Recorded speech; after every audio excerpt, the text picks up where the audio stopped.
girl finishing the last year of high school, and she's looking for advice, and I'm saying, look, find your purpose, find it early, understand who you are. And she's saying, well, it's volleyball. I want to be a world champion volleyball player.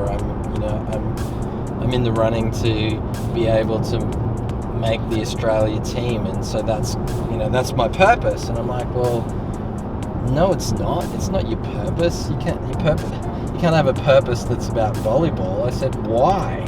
Why are you so driven to do this? And we're digging, and I'm asking her questions, and she's opening up, and it's crazy. People that can be at the end of their lives and never thought about this, but it's just not something we do. And this girl is going, what? And all of a sudden it clicks for her, and the tears start coming in her eyes, and it's like, wow, I know who I am. And for her, it was about helping people believe that they can.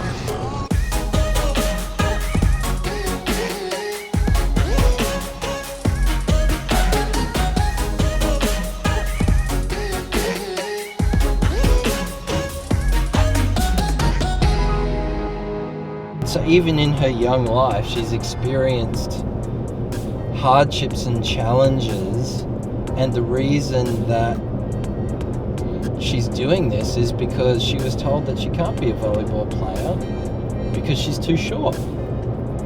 And yet now she's going to make the Australia team. So what you are pursuing, the thing that you pursue the most, is usually, right? Well, it is. It's just you've got to figure out what that is. What you should be delivering to others. Yeah. So you've got to figure out what you're pursuing, because that's giving you the indicator of what you should be spending your life giving to others. Going to the States and winning a championship and doing all of that, it will be the ultimate experience of you finding flow and creating an outcome from that. But then what? What are you going to do with it? How are you going to use it to benefit others?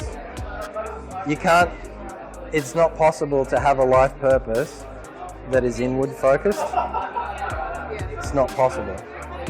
A life purpose is always about what you give to others. Because in giving it to others, you give it to yourself at the same time.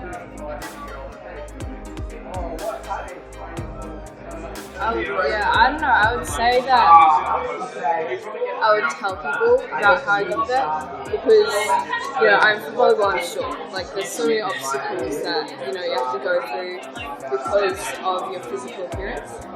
And so I don't know. I guess I'd talk to people about how to get through that.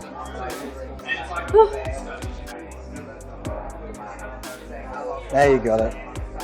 A friend of mine, Ben Tune, he was a star Wallabies player for about just under a decade.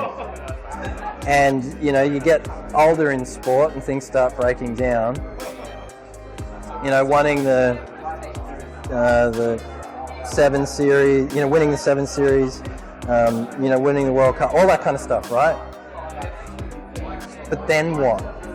And so often I see it with sporting people that it's like, this is my entire focus, and then you get it, and then what? Getting it doesn't mean anything. The only reason that it felt good was because you had something to focus on to keep you channeled. Having a purpose, it doesn't matter if you win it or not. It doesn't matter if you fail the first 10 times. It doesn't matter if you change your mind and then switch to something else, because it's how far are you going on your journey, on your purpose. So that's my advice to you.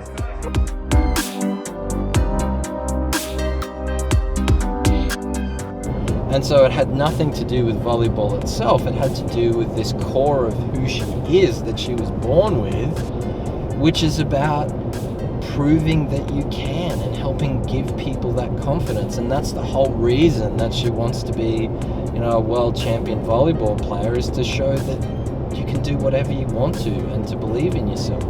So once she understood that, now she's got a whole life purpose that she can be focused on.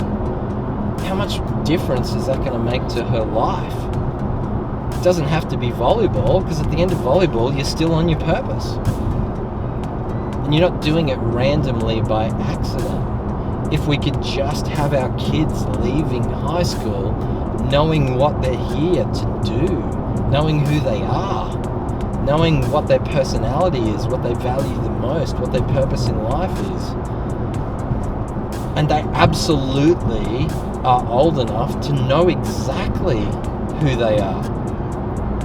We've got to help them to recognize that before we pile the crap on them. It's the greatest lie ever told. The best way to be successful is to not be yourself. It's the greatest lie ever told.